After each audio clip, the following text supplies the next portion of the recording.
Cara, tem casos de racismo todo dia. Muito mais grave do que os casos de futebol, mas o caso de futebol chama a atenção da mídia e te dá a possibilidade de um jogador ter um palco gigantesco para falar do tema, espaço. O Rio Grande do Sul, em 8 relatórios que nós lançamos, em 6 é o estado com o maior número de casos de racismo. Então, assim, nós temos um problema. Tenho um contato muito grande com o Aranha, é um cara que se tornou um grande amigo, um cara que vem militando muito, um cara que já militava, né? Porque o Aranha é paulista, o Aranha é da geração Racionais, assim.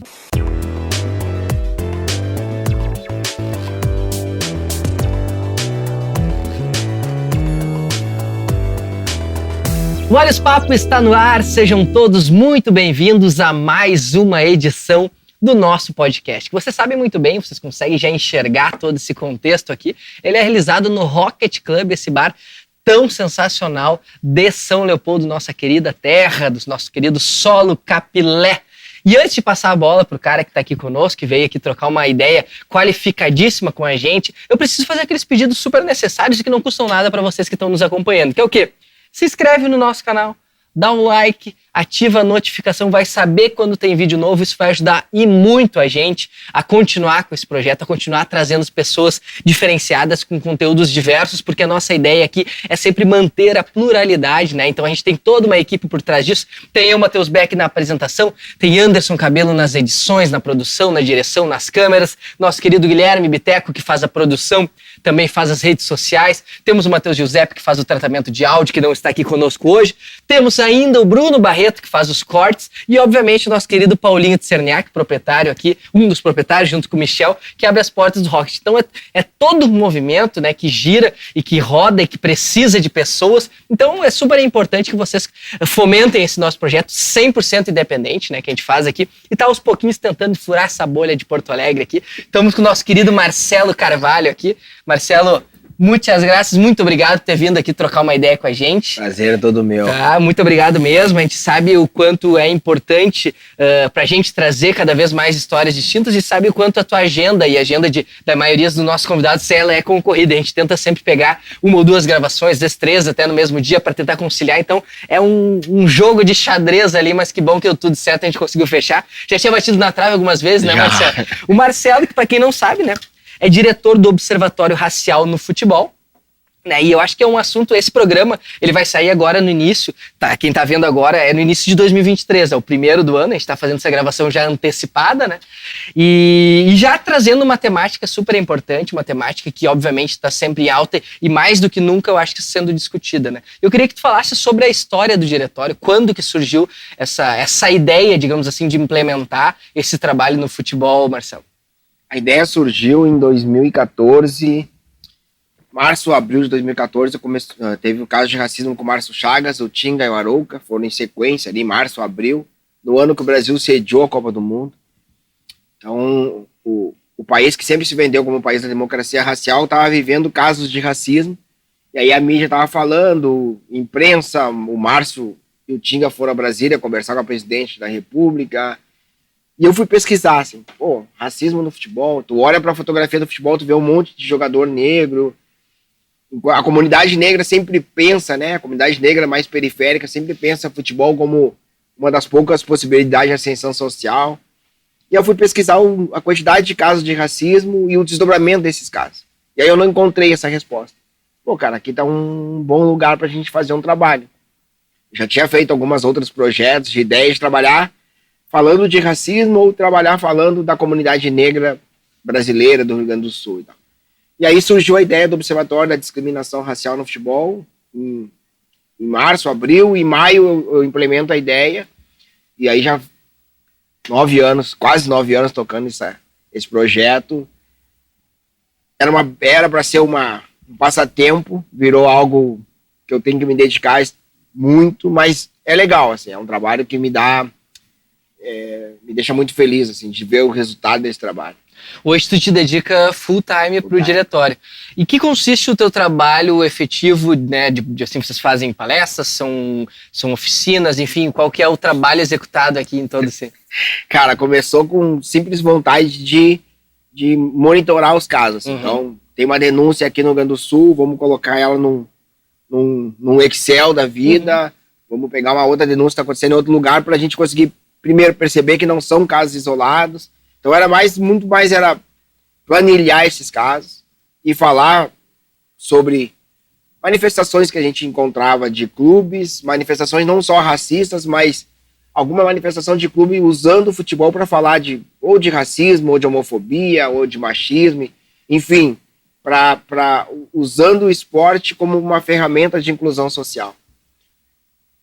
Hoje é muito diverso, assim, né? Hoje a gente trabalha com essa situação de estudo sistêmico dos casos, análise sistêmica dos casos. Uma vez por ano a gente lança um relatório, mas hoje o Marcelo dá palestra, hoje a gente faz curso de letramento racial para empresas, para clubes, a gente auxilia ou faz parceria com marcas que queiram falar sobre a questão racial.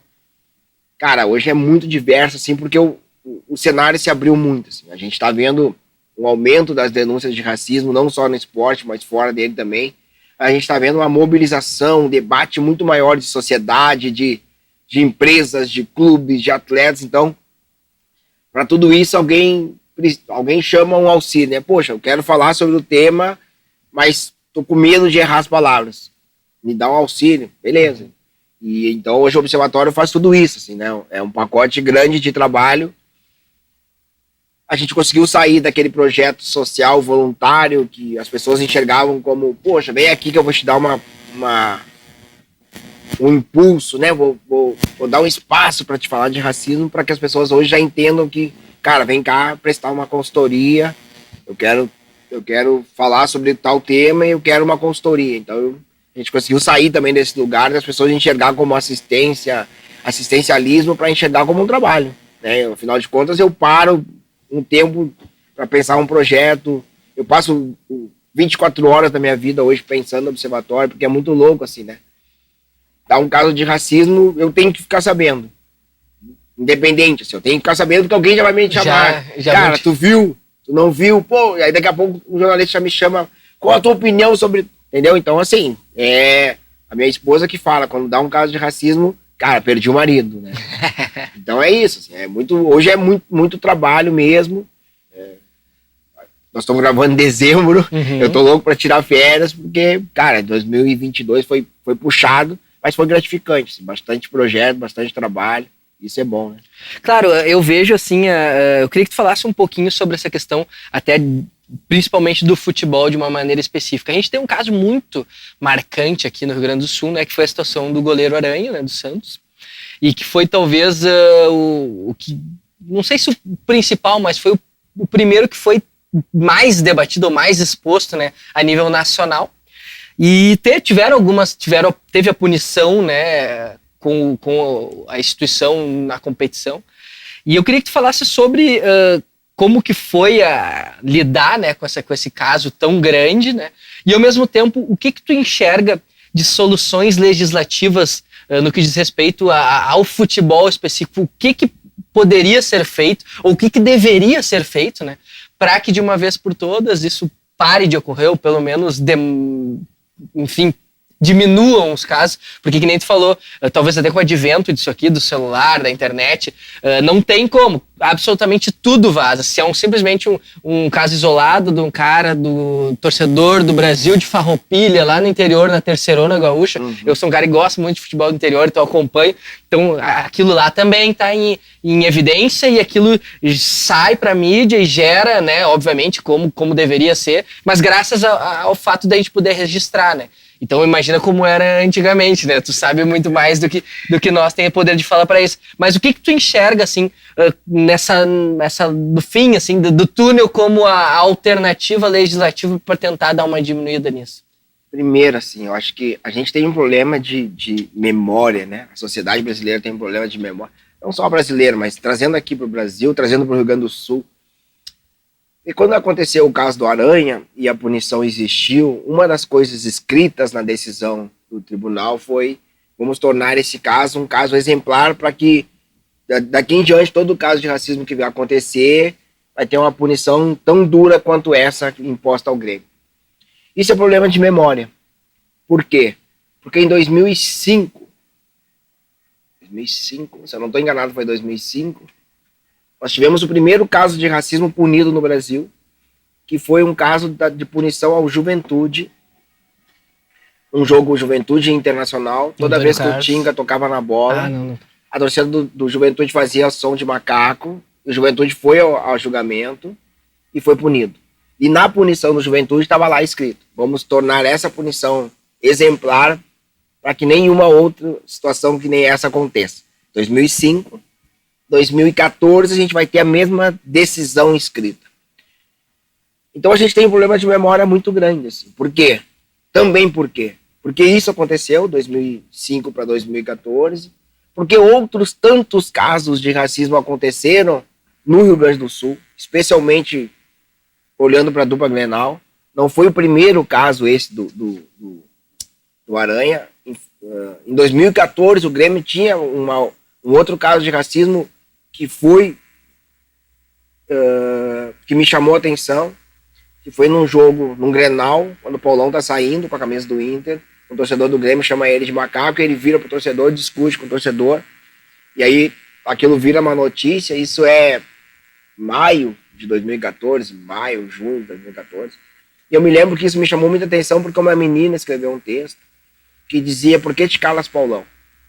E o texto dela era assim: eu não entendo por que o Paulão, um jogador de futebol do Internacional, não vai levar esse caso para a justiça, ou não vai usar os microfones que vão se abrir, porque o esporte vai dar isso, né? Então a gente tem um caso de racismo hoje, cara, a gente tem caso de racismo todo dia. Muito mais grave do que os casos de futebol, mas o caso de futebol chama a atenção da mídia e te dá a possibilidade de um jogador ter um palco gigantesco para falar do tema, um espaço. E aí o texto era isso: por que te calas, Paulão? E eu, por que te calas, Paulão? No sentido de, cara, de fato mesmo, por que o cara não fala sobre racismo? E aí numa dessas coisas ele diz: eu não falo porque a única pessoa que vai sair prejudicada dessa história sou eu. O racista não vai acontecer nada com o racista. Então a gente viveu aqui esse período pré-acontecimento, foi em agosto, esse do jogo Santos e Grêmio, com vários outros casos menores, ou eu não digo menor porque não existe um caso menor ou maior, mas vários outros casos acontecendo sem que a gente fizesse algo.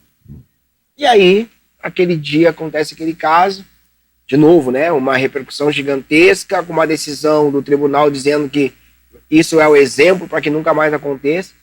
De 2014 para cá a gente anotou muitos outros casos de racismo, mas também é preciso que as pessoas entendam, e aí já olhando para a tua pergunta, né, da justiça, especificidades de cada caso, porque a gente não pode comparar todos os casos, porque cada caso tem algumas questões diferentes. Então, assim, o tribunal hoje, né?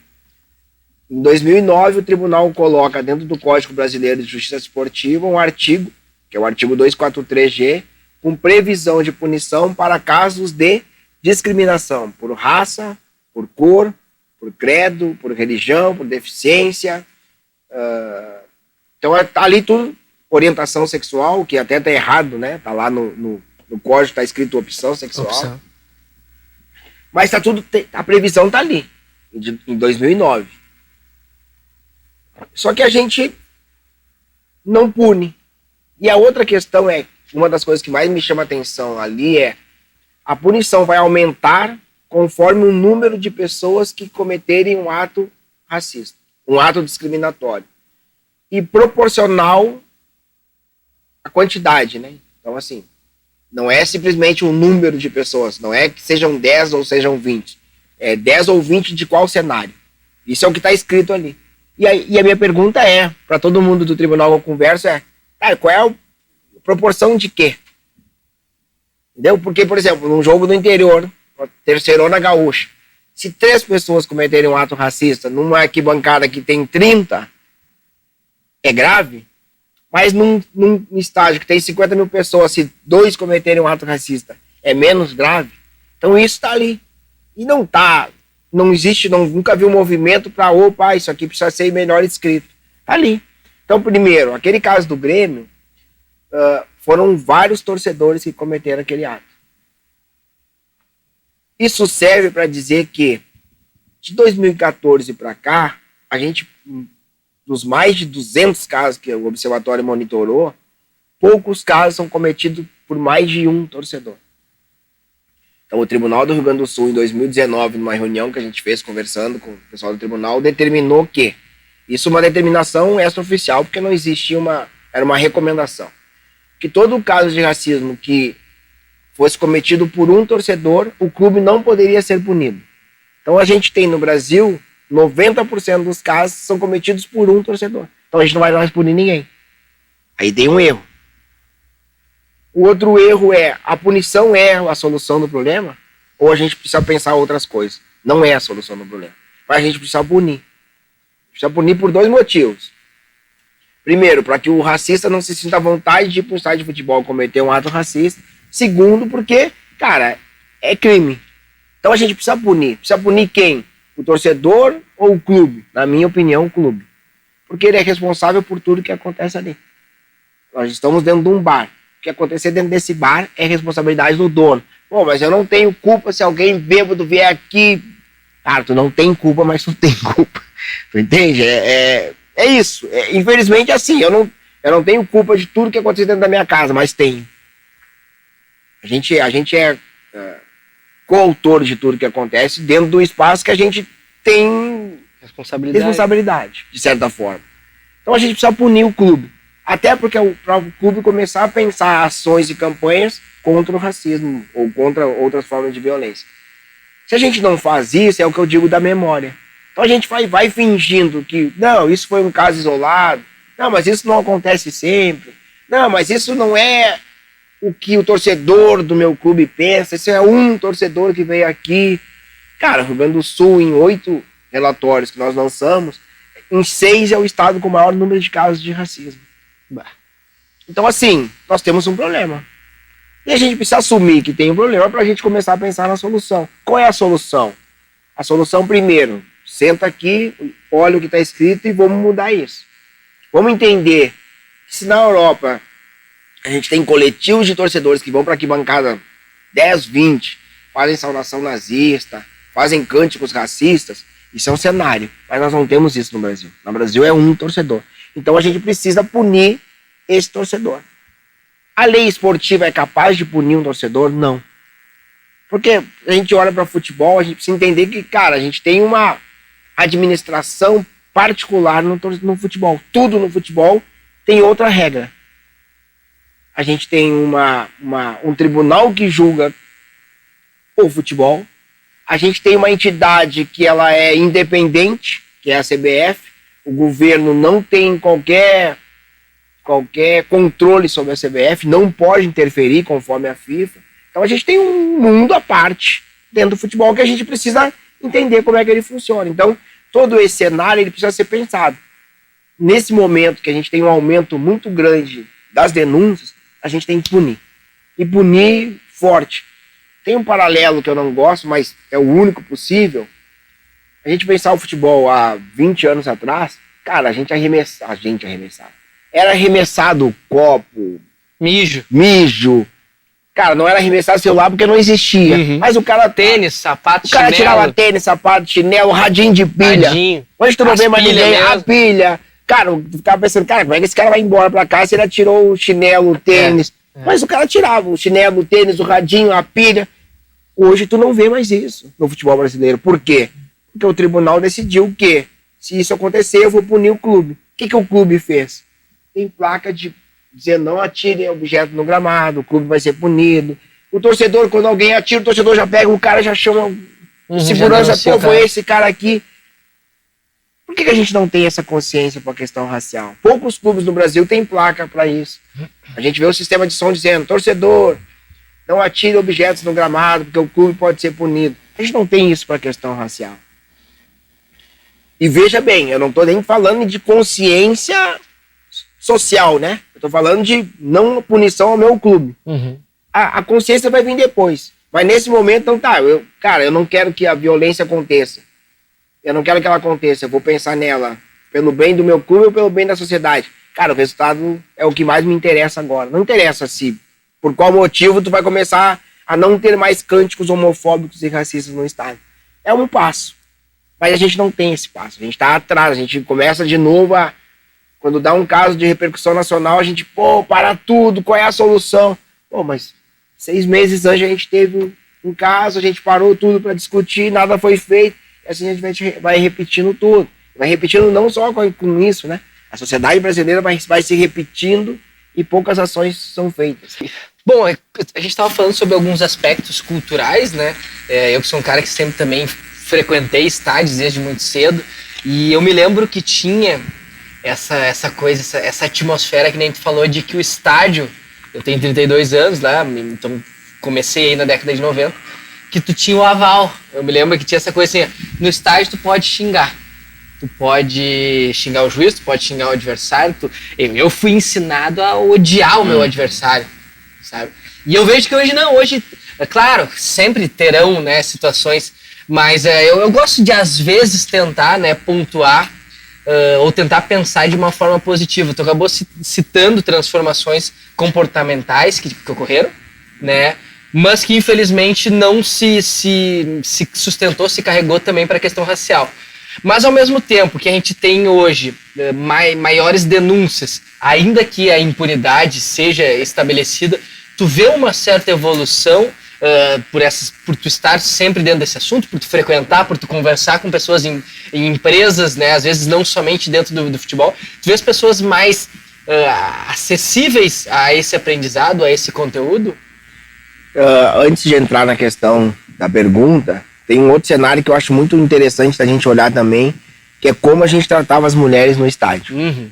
Então, por exemplo, a gente é gaúcho, a gente viu várias vezes as rainhas da festa da uva entrar no Beira-Rio e no Olímpico para dar a volta. Cara, o que essas mulheres ouviam. E as musas dos times também, cara, e assim, tu levava tua namorada pra ir no campo, cara, era xingada de tudo. Eu me lembro uma vez a namorada do meu primo, cheguei em casa chorando, o que foi, aconteceu? Fui no estádio e tal, mas fui chamada de... Entendeu? O mais leve que tu dizia pra um cara é sócio. E a galera sócio, inteira levantava pra... Sócio. Cara, e os caras não tinham... Sabe? Era uma coisa muito louca, porque a gente falava aquilo sem menor constrangimento. É isso aí. Hoje tu olha pro estádio de futebol, se tu levantar e gritar qualquer coisa pra uma mulher que passar, todo mundo vai te olhar e vai dizer, cara, de onde é que esse louco saiu? Esse cara aí tá preso um tempo, porque tu não tem mais esse comportamento. Hoje tu vê mulheres indo pro estádio de futebol sozinha. E tu vê mulheres indo pro estádio de futebol sozinha com a roupa que elas querem vestir. Porque antigamente a mulher podia ir de burca que ela era xingada. Hoje não, as mulheres estão indo de short, estão indo com camisa decotada. E... é um ambiente seguro pra mulher? Não é um ambiente seguro pra mulher. Mas aquele ambiente onde 40 malucos levantavam e gritavam, isso tu não tem mais. Vai ter outras micro-violências que vão acontecer. Então esse cenário é importante a gente olhar para esse cenário, né? Para olhar para o futebol, porque a gente cresceu com essa imagem, com essa frase dizendo, cara, o estádio de futebol pode tudo. Uhum. Pode gritar, pode... E não é o estádio, né? O futebol. Porque se tu olhar para o futebol, o juiz dá pênalti, no Brasil principalmente, cara, todo mundo sai correndo para cima do juiz e grita e xinga e empurra o juiz e tal. Só que se tu olhar para um jogo de vôlei, para um jogo de tênis, cara, tu falou com o juiz, na primeira, na segunda ele disse, acabou. Na terceira ele puxa um cartãozinho, na quarta é menos um ponto e, cara, terminou. Tu não tem menor liberdade de falar pro juiz o que os caras do futebol falam. E a gente acha isso super normal, tu entende? E reclama às vezes, né? E reclama. Aceitou, mas cara, é muito louco. Não peitou o cara. E é muito louco porque a gente normaliza umas coisas absurdas, assim. E a gente aprendeu que o futebol é um lugar de ludibriar. Então, assim, cara, eu vou me atirar no chão pro juiz dar falta, eu vou... Sabe? É isso. Levando pra questão racial que tu me perguntou, cara, o cenário é muito diferente. E eu uso 2 exemplos, né? Um exemplo que eu gosto de usar é uma conversa que eu tive com o Grafite. Porque a primeira vez que eu encontrei Grafite foi num jogo, na final de um jogo, e ele me apresentaram pra ele e disse, cara, eu não quero mais falar sobre essa questão. Porque lá atrás, quando eu falei, Grafite teve um caso em 2009, se eu não estou enganado, num jogo São Paulo e Quilmes e tal. O que ele me disse, cara, no primeiro momento todo mundo foi solidário, tinha que voltar pra delegacia, eu bati na porta da direção de São Paulo perguntando quem é que vai comigo na delegacia, os caras Tu ligou pro advogado? Não, tô aqui. Não, advogado, teu advogado. Tem que contratar um advogado e ir na delegacia levar o processo pra frente. Ele disse, cara, não foi eu que abri um processo. E se a gente olha a cena, não foi o grafite que fez a denúncia, não foi o grafite que chamou a polícia, foi os diretores do São Paulo, foi os caras que fazem todo aquele auê, o grafite vítima, e ele disse, cara, não queria nem ir denunciar. Porque é o seguinte, não foi a primeira vez que um cara me chamou de macaco num jogo contra um time da Argentina. Macaco num jogo contra um time da Argentina é o mais leve que tu ouve dentro do campo. E nunca aconteceu nada. Então, assim, me surpreendeu aquela vez que aconteceu, mas eu fui abandonado no processo. E a outra coisa é que todo mundo começou a me olhar como o cara que sofreu racismo. Então, ô grafite, vem cá, pô, e aquele caso de racismo? Eu disse, pô, cara, eu era goleador na Alemanha. Eu queria falar das minhas vitórias, não quero falar de dor. Então ele disse, cara, eu infelizmente não quero falar do tema. Eu disse, não, cara, eu não quero nada de ti. Na época eu entreguei um relatório pra ele, uma camiseta do observatório e o meu cartão. Cara, isso é um trabalho que a gente monitora casos de racismo, faz isso, isso e isso.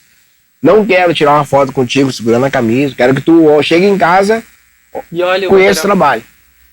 Dias depois ele me chama no WhatsApp e nem peguei o telefone dele. Dias depois ele me chama, Marcelo, gostei muito do teu trabalho, mandou uma foto com a camisa. Ele disse, cara, sabe o que acontece? De lá pra cá eu começo a falar de racismo. Ele disse. Mas voluntariamente. Por quê? Porque o cenário mudou. Porque a imprensa que antes não falava de racismo, ou quando o jogador denunciava, dizia, pô, cara, tem certeza que foi isso que aconteceu?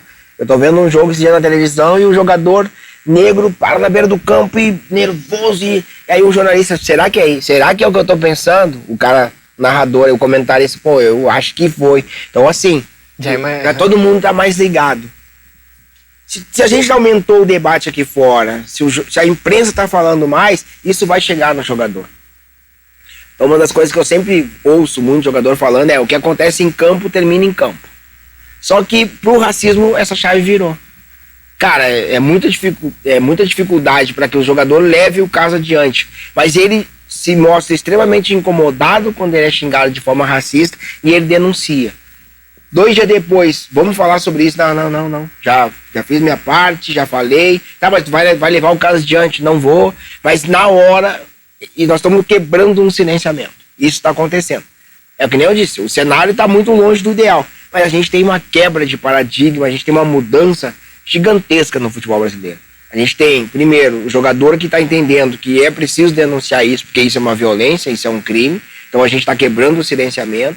E a gente tem clubes de futebol, federações, marcas, empresas que começam a falar sobre o tema. Não é a velocidade que a gente gostaria e como a gente gostaria, não. Mas daqui a 30 anos, 20 anos, a gente vai olhar para 2019, 20, 21, 22. E, cara, o que aconteceu lá, mano? Porque lá antes era uma terra de ninguém e começou a ter regras. Então é isso, assim. Ao mesmo tempo que eu digo que a gente não tem memória, que tudo tá... Mas as coisas vão andando. E claro, né, quando a gente começa a pautar algumas coisas, aquelas pessoas que sempre tiveram o privilégio de dizer o que elas sempre disseram e que elas bem querem, elas começam a se incomodar. Então a gente tem do outro lado uma galera que diz que, porra, frescura, futebol é futebol pra macho, né? E aí a gente fica pensando, tá, mas futebol pra macho, o que é o futebol pra macho? Todo mundo no vestiário é macho. Cadê as mulheres? Futebol pra macho, mas a gente não quer mulher no estádio? O que é essa frase futebol pra macho? Então a gente tem alguns avanços, muitos, eu costumo dizer que a gente tem muitos avanços, mas que é uma velocidade devagar, mas que é uma sociedade que é extremamente, né, se a gente for olhar a sociedade brasileira, é uma sociedade extremamente machista, racista, preconceituosa. Na última eleição mostrou que ela é muito, como é que é a palavra que eu li esses dias? Conservadora. Cara, a gente tem uma sociedade conservadora nos costumes, a gente fica pensando, tá, mas o que é uma sociedade conservadora nos costumes, cara? Porque é muito louco, o mundo mudou, cara. Pô, mas agora o cara é gay, ele quer que a gente aceite ele. Não, ele não quer que a gente aceite ele. Primeiro que gay sempre existiu. A gente simplesmente, né, faz de conta que não existe. E a gente vai pensando na evolução da sociedade, é assim, cara, sempre existiu pessoas com características diferentes, até mesmo com deficiências, né? PCD. E a gente teve uma época da sociedade que a gente escondia essas pessoas. A gente escondia as crianças que tinham dificuldade de falar, de enxergar, de se locomover. A gente tem uma sociedade hoje que, cara, as pessoas precisam ser incluídas. Poxa, eu tenho um filho que tem algum problema, eu não quero esconder meu filho, eu quero viver com meu filho. Porque o amor de pai não diminui porque o filho tem uma característica diferente. Então a gente tem uma sociedade que, ao mesmo tempo que ela vai evoluindo, tem uma galera que diz que não, cara. O amor só pode ser amor se for homem e mulher. Só pode ser amor se, sei lá, sabe? É umas coisas muito malucas, assim. A gente não pode trair. Eu acho que uma das coisas muito loucas que eu vejo, assim, não, traição não pode. Cara, mas fecha a porta, o mundo é outro, cara. Sabe? É engraçado que dá risada, assim, tu... Caraca, esse maluco tá falando essa... Tá defendendo a família ali na frente da câmera, né, Marcelo? Apaga a luz. Cara, e assim, é muito porque a gente quer se meter na vida dos outros, tá ligado? Como se nós tivéssemos que aceitar o posicionamento, a gente quer pautar a vida dos caras, e, cara, primeiro, né, hoje eu vejo os caras falando em grupo de WhatsApp, os caras disseram, eu tô no poliamor, os caras, tá de sacanagem, não, verdade, cara, eu consegui entender que eu não consigo me relacionar com uma pessoa, e aí todo mundo primeiro se assusta e tal, cara, mas o que eu tenho com isso, sabe? A grande pergunta é, o que eu tenho... O que vai mudar na relação da pessoa contigo? Isso é uma novidade? Não. Cara, eu trabalhava com telecomunicações numa empresa estatal. Maluco, eu acho que tinha 10 caras lá, 8 tinham 2 famílias. As famílias não sabiam. Não. É isso, cara, entendeu? Mas a gente finge que a gente é conservador nos costumes. Qual costume, né? Tu citou o grafite como um cara que sofreu com essas injúrias, posteriormente entendeu, né, a importância de um posicionamento dele, e que nem tu falou pelo fato de que são pessoas super expostas, então eles dão uma maior credibilidade também para a luta, para a bandeira, né? Hoje nós temos aqui, eu acho que um cara, não sei se ele vai permanecer no Inter, o Tyson, que também é um cara que já sofreu injúrias lá, principalmente eu acho que lá na Ucrânia, né, mais fortes assim, que tivemos o Edenilson nesse ano também com uma outra situação, e eu vejo que nem tu falou, alguns às vezes no momento querem falar, outros não, mas quem seriam hoje os embaixadores que trabalham contigo e que estão em atividade ou enfim, pararam, mas são pessoas, são figuras públicas que permanecem na mídia, como o caso do grafite mesmo, que estão contigo trabalhando junto assim no diretório? Cara, a gente não tem assim, eu tenho um contato muito grande com o Aranha, é um cara que se tornou um grande amigo, um cara que vem militando muito, um cara que já militava, né? Porque o Aranha é paulista, o Aranha é da geração Racionais, assim. Então, assim, ele cresceu ouvindo Racionais e conviveu com o Mano Brown. E conviveu? Conviveu com o Mano Brown, ouvindo o Mano Brown no rádio, tendo a oportunidade de conhecer o Mano Brown, porque ele jogou no Santos, o Mano Brown é santista doente. Cara, então ele não é um cara que do nada, ele, agora eu quero falar de racismo porque eu sofri. Não, é um cara que já vinha falando. Mas é uma dificuldade muito grande da gente ter esses parceiros, principalmente que estejam em atividade. A maioria hoje que eu tenho contato, mas que eu evito de estar toda hora trazendo para um trabalho, é o Aranha, é o Roger Machado. Cara, o Roger é um cara fantástico. Assim. É outro nível, né? Mas uma vez me perguntaram, tu não quer forçar, tu não acha que o jogador tem que falar mais, tu não acha que tu tem que incentivar o jogador a falar assim? Não, porque é o elo mais fraco da corrente. Hoje eu recebi li a notícia que o Jean-Pierre, aos 24 anos, está se aposentando. A pressão psicológica foi tão grande que ele decidiu largar o futebol. Aí tu fica pensando, cara, velho, quantas violências tem nesse lugar? Para um cara de 24 anos largar um sonho dele de ser jogador de futebol, porque ele não é simplesmente não aguentou a pressão, é uma conjuntura, né? Então, assim, eu acho, no meu entender, que não é o jogador de futebol que tem que fazer essa revolução. Essa revolução, para mim, ela vai começar lá na imprensa. Porque a imprensa está no meio do caminho. Ela está no meio do caminho entre o clube, o atleta, as marcas, as federações. Ela está aqui e ela conversa com todo mundo. E ela vai fazer as perguntas diferentes. Eu me lembro que quando o Tinga sofreu racismo, naquele caso do Beru, uma das coisas que ele diz é que o que mais chamou a atenção dele naquele dia não foi o xingamento. Porque o primeiro caso de racismo punido no Brasil foi com o caso do Tinga. Não foi isso que chamou a atenção dele. Foi um repórter que na saída do campo perguntou para ele sobre o caso. Ele disse, cara, já tinha sofrido tantos outros casos que quando termina o jogo o cara me pergunta, e aí, meu, como é que foi fazer o gol, tirar o gol? Ele disse, cara, foi a primeira vez que um repórter me pergunta o que eu tava sentindo a partir de sofrer um caso de racismo. Então a imprensa pode cobrar. Por que nós nunca tivemos um treinador negro na seleção brasileira numa Copa do Mundo? Ela vai fazer essa pergunta pro presidente da CBF, para mim, para ti. Então, esse é o caminho. Não vai ser o jogador. Porque o jogador, primeiro, a gente precisa entender que ele tá exercendo uma profissão. A gente olha pro jogador de futebol, a gente acha, pô, é uma maravilha esse jogador. Porque a gente imagina Só o lado do... Terminou o treino, o cara vai entrar no carro dele, entra na caminhonete, aí sai com os bolsos cheios de dinheiro. Isso é uma maluquice tão grande. Porque assim, primeiro, 0,1% dos jogadores de futebol ganham mais de 50 mil. Então, cara, já isolei um monte. Tu disse que adora campeonato do interior. Conheço bem a realidade. Cara, aqui. tu vai conversar com os caras, é 2 salários. É isso aí. E assim... E o piso de jogador é baixíssimo. Eu não sei se tá em R$2.000 ou nem isso. E assim, é 6 meses. O Campeonato Gaúcho dura 6 meses. Então, 6 meses o cara tá empregado. Nos outros 6 meses o cara tá desempregado. Se ele tá num Caxias, no Juventude, que tem um calendário o ano inteiro, ele tá empregado. Se não... E mesmo assim baixa. O Aimoré joga a Série D, que eu acompanho aqui. Aí mas na Série D o salário dos caras chega a ser 4 vezes menor. É 6 meses com salário bom, 6... Aí, outros 6 lá embaixo. Aí tira a ajuda de custo da Federação Gaúcha, vai jogar um campeonato menor, tu vai pagar... Cara, ele vai pagar 2 salários por um cara. Uhum. Então, esquece esse... Família, com filho. Esquece esse cenário maravilhoso que é...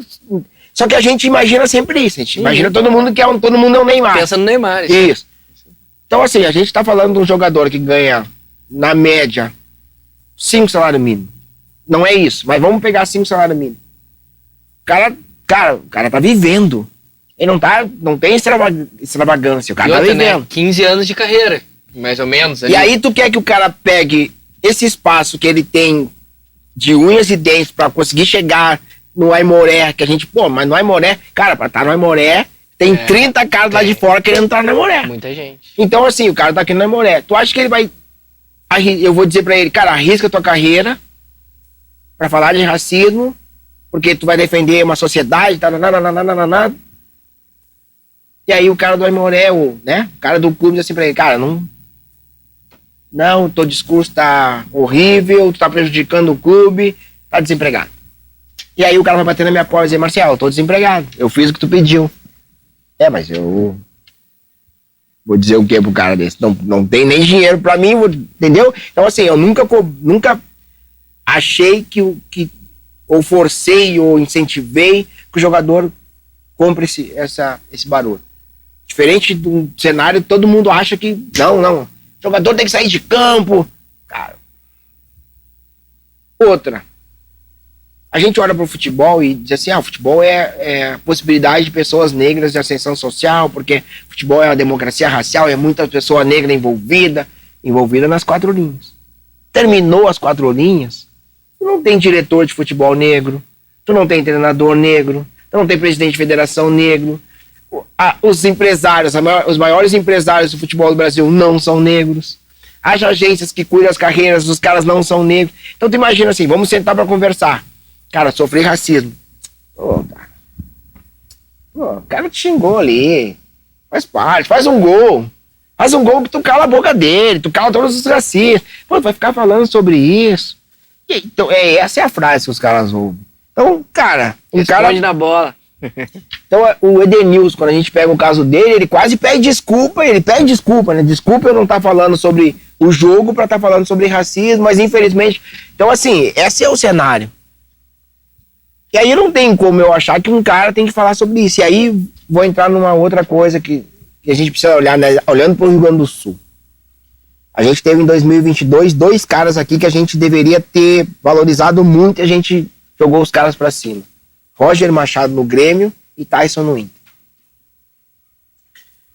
A maioria dos torcedores olha pro Corinthians, pô, cara, já teve o Sócrates, democracia corintiana, pô, eu queria isso no meu clube, porque o jogador não pode ser só jogador de futebol, tem que falar sobre racismo, Aí o Tyson chega no Inter, levanta o braço, todo mundo, pô, o Tyson e tal.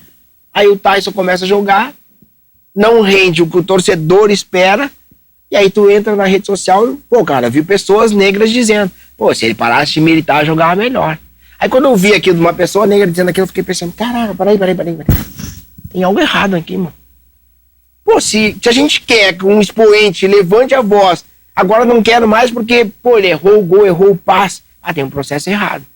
E aí a gente teve no Rio Grande do Sul o Tyson, que chega aqui com essa bandeira, e falando do que ele sofreu na Ucrânia, e a gente tem aqui o Roger falando não só de racismo, mas da questão social, e o cara toma pau do clube, de pessoas ligadas ao clube, da imprensa, dos torcedores, e aí os dois estão fora.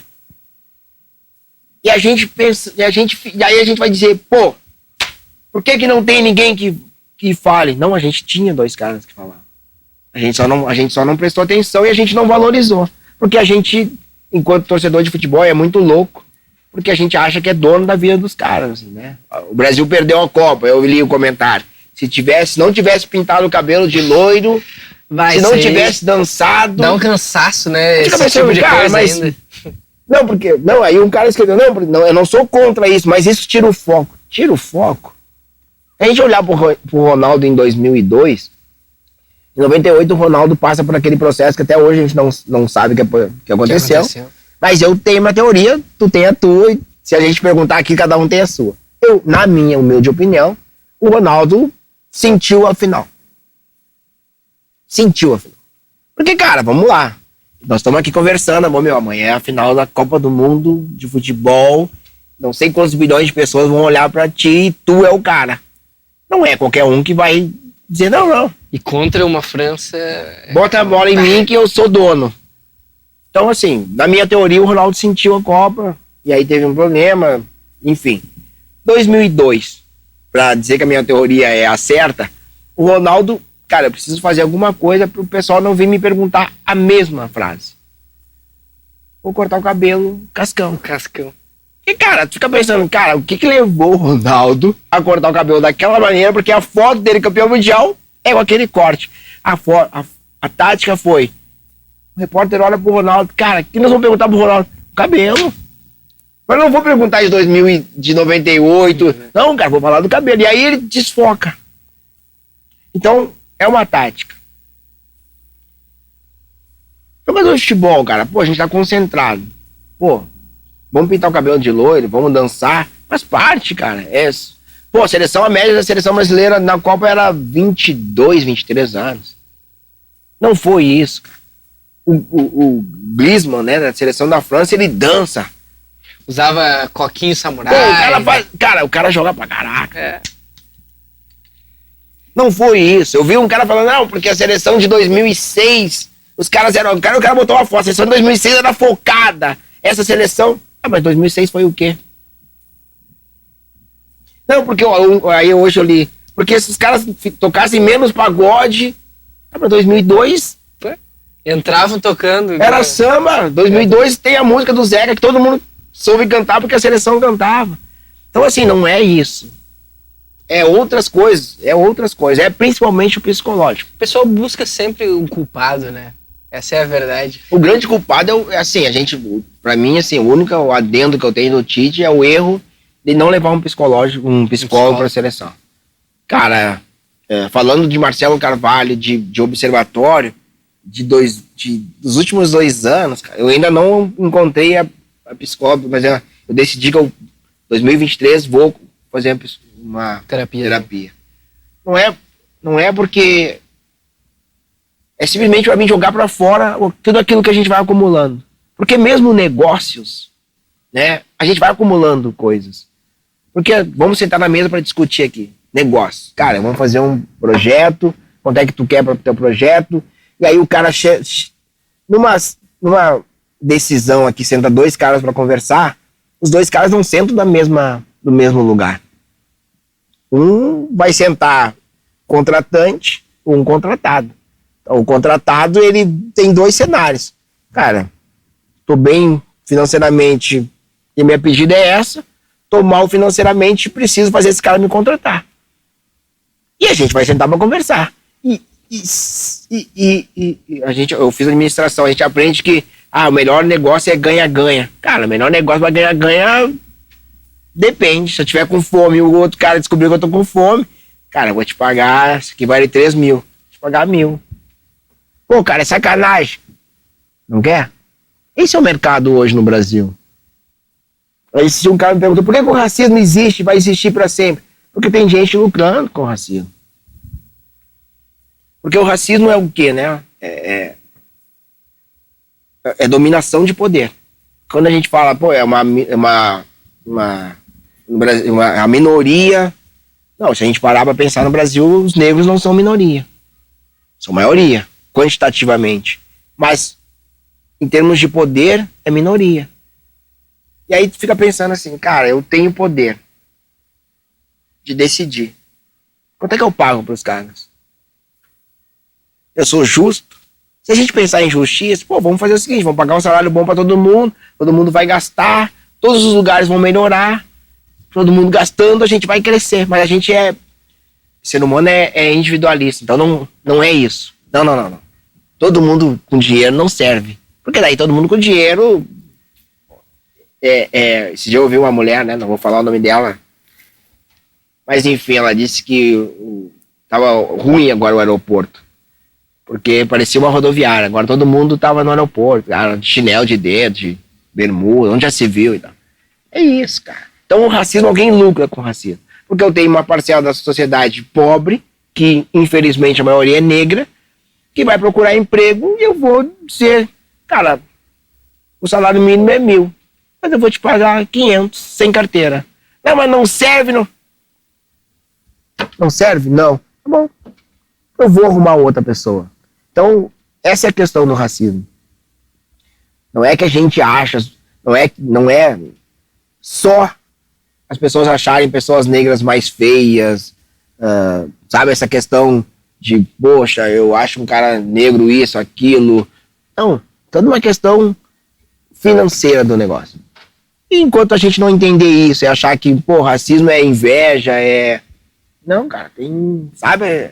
A gente vive numa sociedade que é muito doente, assim. Porque a gente podia viver num mundo muito melhor.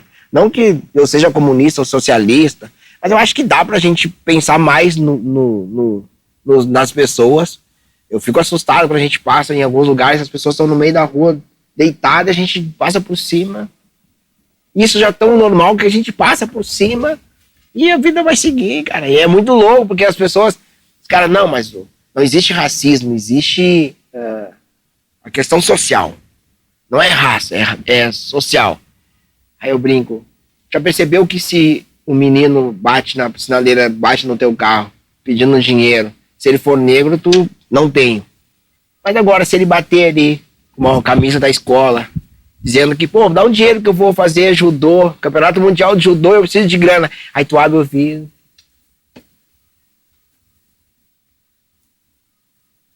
Mas, entendeu? A gente é solidário até pra ser solidário a gente olha pra cor. É muito louco, cara. E aí vai buscar terapia por isso, assim. Porque, cara, a gente vai enlouquecer. Se a gente pensar em tudo isso, assim, pensar como o mundo é hostil. E aí agora que eu tenho um filho, tem 4 anos, eu fico pensando, sempre quis ter um filho. Aí meu filho nasceu, por que eu botei um filho no mundo? Pra me satisfazer, porque, né? Meu filho brinca e tal, mas, cara... O que ele vai passar? Caraca, velho. Do jeito que a gente tá vivendo, cara, com a violência, cara, a violência hoje é gratuita, mano. Fica pensando, caraca, eu botei um filho. Puta que pariu. Será que ele vai passar por tudo que eu passei? Será que ele vai sofrer tudo que eu sofri? E aí, com a questão da pele negra, será que ele vai passar por todas as violências que eu passei e tal. E cara, é muito dolorido, assim. Então, por isso que eu digo, assim, voltando lá no futebol, lá no Tite, lá na seleção brasileira, a gente precisa disso. As pessoas precisam de ajuda. A psicóloga tá aqui. Quer conversar, conversa, não quer, não conversa. Mas ela tá ali, tem um profissional ali à tua disposição pra ti simplesmente, cara, tá pesado. Eu li um negócio na rede social que me... Porque é isso, hoje a gente tem a rede social que tu olha ali... Vai, entra nos comentários. Entra no comentário, cara, tem horas que bate. A gente sabe, cara, comentário não vale nada e tal, não sei o que, é uma... Esse bateu. E bateu, e aí é um gatilho que tu te abala, aí já muda o teu humor, já não come, já... Entendeu? É isso, cara. Tu citou o grafite como um cara que não queria tratar do assunto. Eu já vi depoimentos e entrevistas do próprio Tinga, que ele se diz às vezes incomodado com o fato de que se lembram de buscar ele para uma entrevista somente quando são pautas raciais. E ao mesmo tempo, quando eu digo eu me imagino, né, eu tento me colocar no teu lugar, mas que não é a minha posição, sou ciente e consciente dos meus privilégios, mas eu imagino o quão desgastante é tu carregar isso e, além de tudo, ser um cara que tá no pelotão de frente para combater isso. Tu citou o teu filho de 4 anos. Ele é hoje teu principal combustível para que tu não largue ou não desista, ou mesmo cansado, às vezes, que eu imagino que deva ser muito desgastante, não descarte o teu trabalho, não pare com ele. Seria talvez o teu principal combustível hoje? O que tu te agarra porque eu imagino que muitas vezes tu pensa, cara, chega, sabe, pra mim, eu quero tentar arrumar uma outra coisa pra fazer, tentar me desligar. Como a gente estava falando, só tô pensando nas férias. Eu imagino que é um pensamento mundial. A pessoa só quero tomar minha cervejinha de boa, né, passar o ano novo, se possível, numa prainha, curtir. Às vezes não passa, assim, na tua cabeça isso, e quando passa, o que é que te segura? Quais são as tuas raízes, assim? Cara, hoje, bem pensando muito nisso, assim, porque nunca tive medo de avião. E aí desenvolvi uma parada que eu fico pensando, caraca, eu tenho 49 anos, que maluquice é essa? Que hoje eu vou andar de avião, Fica nervoso. Pô, que gatilho é esse? O que aconteceu, cara? É meu filho que diz, o que aconteceu? É isso, o que aconteceu pra mudar? E aí eu tento fazer todo esse trabalho psicológico, e aí fico sempre pensando nisso, assim, mas se eu não quiser mais andar de avião, meu trabalho acabou. Porque eu preciso andar de avião pra ir nos lugares. Meu trabalho acabar, o que significa isso? E aí, muitas vezes, conversando com as pessoas e buscando uma conversa e tal, cara, não existia esse tema. Não me dou essa pretensão de dizer que eu mudei alguma coisa. Bleiler Pires é um jornalista da ESPN, super conceituado, ele me disse, Marcelo, bota na tua cabeça, tu mudou o futebol brasileiro. Não é isso. Dobra a frase e não quero pensar nisso. Mas, ao mesmo tempo, cara, eu cheguei num lugar. Eu cheguei num lugar de respeito, de as pessoas me respeitarem pela construção que eu fiz, pelos desdobramentos que o Observatório conseguiu. E se eu largar tudo isso hoje? Não vai ser frustrante de uma construção de um lugar que eu queria chegar, eu consegui chegar e agora eu vou largar isso? Então eu penso muito nisso. Isso hoje é o meu combustível. De saber que, cara, eu consegui chegar no lugar, esse lugar tem vários outros lugares ainda, tô só no começo da história. Mas é isso, assim, tem horas que tu cansa porque tu vai desenvolver esses gatilhos. Tem horas que tu cansa porque a rede social é pesada. Eu até não ligo muito pra rede social, porque a rede social pra mim é uma comunicação quase de uma via só. Eu vou lá, coloco a informação, ponto. Eu não vou pra rede conversar com as pessoas. Não debate lá. Não, porque assim, a partir do momento que tu começa a conversar no sentido de opinar muito, tu opinou, a pessoa vai opinar também. Então vai desenvolver vai ter um monte de hater falando contigo e tu, eu quero responder, Não, cara. A pessoa me pergunta tal coisa, eu respondo. Depois que eu respondi, a pessoa vai dar o contraponto. Aí eu vou olhar número de seguidores, vou olhar o perfil da pessoa e vou tentar entender. Cara, esse cara quer construir um diálogo ou ele simplesmente está aqui para azedar o processo? Então é tudo isso que eu penso, assim, mas é pesado, né? Na verdade, se a gente parar para pensar, a vida adulta é pesada. A gente é criança, quer ser adulto, cara, mas a vida adulta é pesada, né? Saber que, cara, tem que trabalhar de segunda a sexta para, quem sabe, descansar no sábado e domingo, para quem sabe, sei lá, com quantos anos me aposentar, e aí quando eu me aposentar, eu vou poder comprar uma casa na praia, sabe aquela loucura que todo mundo tem, aí vou me aposentar. Cara, aí eu tenho um vizinho do meu condomínio lá, ex-vizinho, né? O cara trabalhou, não sei quantos anos, se aposentou. Cara, ele se aposentou e não ficou 6 meses vivo. O cara já tinha eu acho que ele já tinha um câncer, mas ele se aposentou. E aí tu fica pensando, quantos caras se aposentaram? Vai deixar pra aproveitar lá, né? Porque é isso, cara, a vida também é isso, né? Pô, tenho um filho de 4 anos, eu quero dar o melhor pra ele. Eu preciso trabalhar mais, né? Tem uma hora que os caras nem ligavam. Pô, Marcelo, eu preciso... Tem uma palestra pra ti em tal lugar, tem uma entrevista pra ti. Pô, vamos lá, vamos encaixar. Cara, teve um dia que eu acordei de madrugada em São Paulo, fui no banheiro, acordei assim, sabe?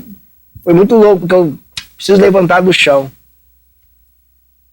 Aí eu levantei do chão. Caraca, eu acho que eu desmaiei. Aí fui pra cama e tal, no quarto do hotel fui pra cama. Pô, desmaiei? Não, desmaiei. Não, desmaiei sim. Aí eu, fiquei conversando comigo mesmo.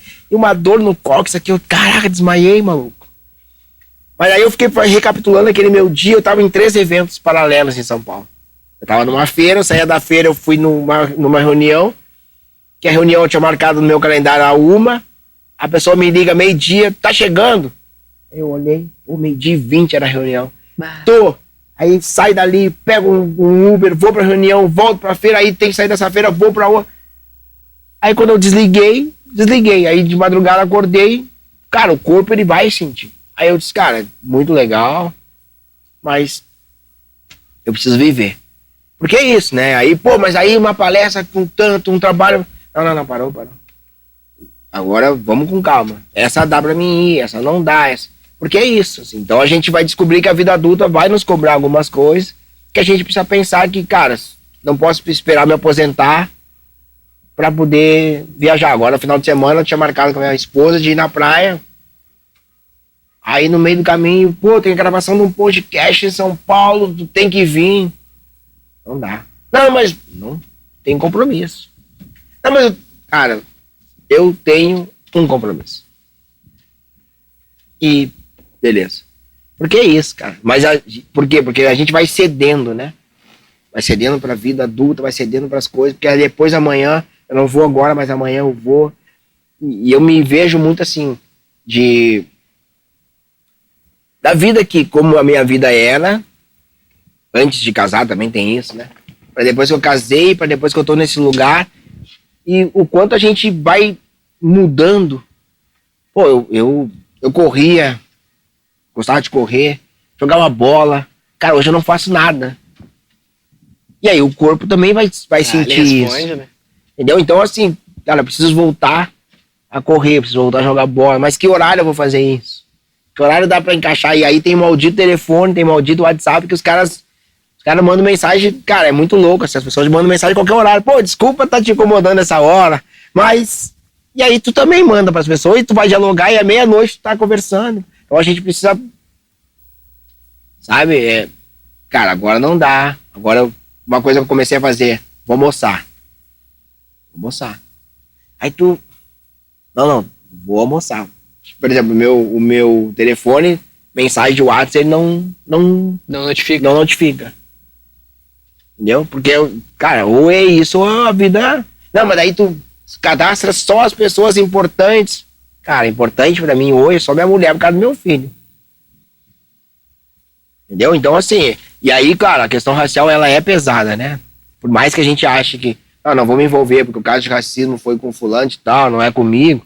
Cara, daqui a pouco vai dar um gatilho que tu vai lembrar de alguma coisa tua. Então, assim, a gente lidar com essa questão também tem esse peso muito grande de tu não não ficar aflito em tentar resolver tudo. E quando tu receber um pedido de ajuda, tu tem que entender que, cara, eu posso ajudar até aqui. Já recebi um pedido de ajuda de uma esposa de um atleta, era meia-noite de sábado. Ela tava desesperada, chorando. Meu marido sofreu racismo, me ajuda e tal. Naquele dia eu ajudei, fui dormir 4 da manhã. Aí no outro dia da manhã tu tem que acordar normal. Então, assim, é também entender tudo isso. E claro, né, botar esse recorte muito grande que é, eu tô lidando com algo que é caro pra mim. A questão racial é cara pra mim, e por isso que eu digo também que não dá pra forçar jogador a falar de racismo, porque vamos lá, vamos pegar esse lugar que a gente olha, né, um cara rico e tal, que deu certo. O cara foi pobre, a maioria deles foram pobres, né? Sofreu muito caso de racismo, passou por N situações que ele nunca mais quer lembrar. E quando eu digo pra ele, cara, vamos falar de racismo, se eu falar, vamos falar de racismo, ele vai retroceder, vai lembrar de um cenário que ele nunca mais quer pensar. E é difícil a gente falar de racismo sem pensar na minha história. Eu gosto de brincar, né? Quando eu comecei a fazer live na época da pandemia, vamos falar de racismo, mas não é pra falar de dor. O Emicida gosta muito de dizer isso. Vamos falar de racismo, vamos falar de outra coisa. Vamos até falar de racismo e tal, mas não da minha dor. Vamos falar de, cara, racismo estrutural, desigualdade racial, mas não do meu caso particular. Porque o meu caso particular vai puxar um gatilho que eu vou falar pra ti agora, mas quanto tempo depois eu ainda vou ficar pensando, lembrando e tal. Então é muito isso, né? Sim. E a gente tem um quadro aqui, Marcelo.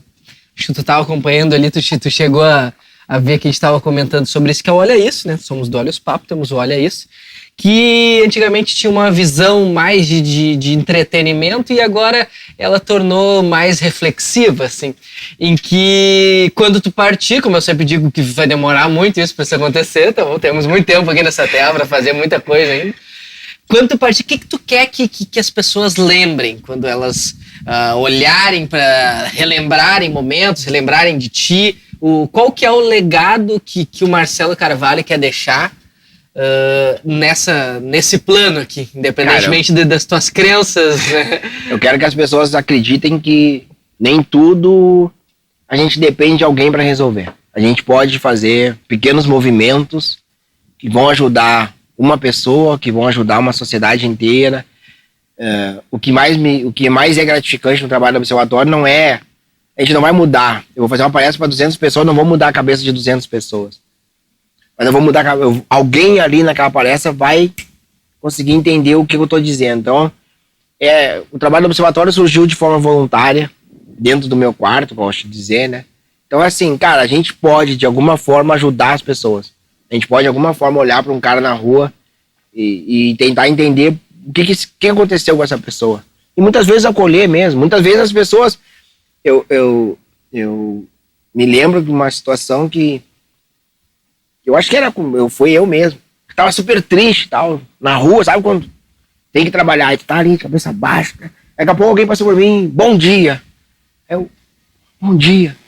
E aquilo me mudou tudo. Então a gente acreditar que, cara, são pequenos movimentos. Assim, até o simples ato de entrar num ambiente, dar bom dia pra todo mundo, conversar com as pessoas. Muitas vezes as pessoas precisam de conversa, assim, porque a gente vive num mundo que a gente parece que ninguém vai sofrer de solidão, mas tem pessoas sofrendo de solidão nesse mundo maluco. Então, assim, eu acho que eu queria que as pessoas lembrassem, pensassem, a gente pode mudar não o mundo, a gente pode mudar a vida de alguém. Então eu acho que esse é o legado que todo mundo deveria pensar. Assim.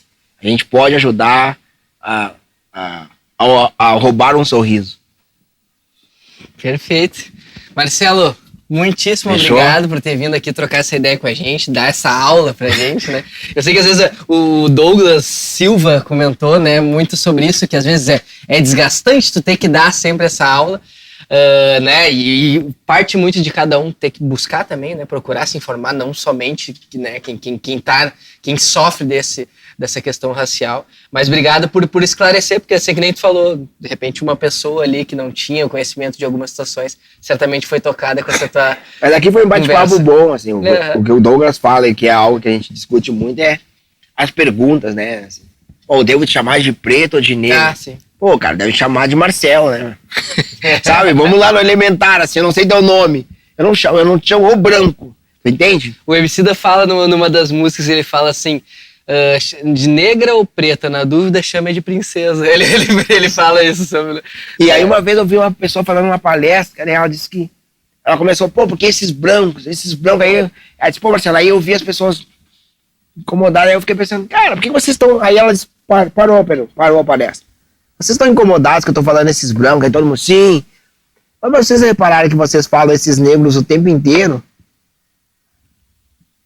Porque só um lado da situação foi racializado, só os negros, os brancos não. Então é muito isso, assim, né? E é muito que as pessoas entendam que, cara, eu quero aprender.